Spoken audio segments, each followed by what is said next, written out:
ఒక బాధాకర విషయం ఏంటంటే మాగంటి గోపినాథ్ అనే వ్యక్తి నాకు తెలిసి బీసీ కాదు. ఆయన చౌదరి లెక్కనే అనిపిస్తాను, వారికి అది ఏదో బీసీ అయితే కాదు 99%. ఇక ఇప్పుడు వీళ్ళు బీసీలు, అది కూడా యాదవ సామాజిక వర్గం. నాకు ఒక ఆవేదన ఉన్నది పాపం. అదే జాతి కదా పాపం, గెలిస్తే బాగుండు, అది నవీన్ కుమార్ యాదవ్ నా మనసులో అయితే ఉన్నది చెప్తాను, దాచిపెట్టాను నేను. అరే పాపం బీసీ బిడ్డ, మా యాదవ సామాజిక వర్గం, మరి ఈడనే ఉంటాడు, మరి రేపు గెలిస్తే అన్ను ఇన్నో జాతికన్నా పనికొస్తారుగా అనిపిస్తుంది నా మనసుకి. కానీ బాధాకర విషయం అంటే గెలవడం అనేది తెలుసు నాకు. ఆయన ఎంఐఎంకి వెళ్ళి పోటీ చేసిండు, తర్వాత 2 టర్ములు టికెట్ వెళ్ళే భాగమైండు.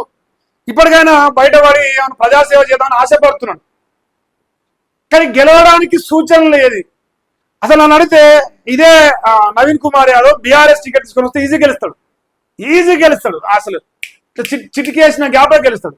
50,000 మెజార్టీ వచ్చిన ఆశ్చర్యపడిన పని లేదు. కానీ ఇది కాంగ్రెస్ టికెట్ అయితే నాకు భయం అవుతుంది. ప్రజల లోపల ఏ స్థాయిలో వ్యతిరేకత చూస్తున్నాం.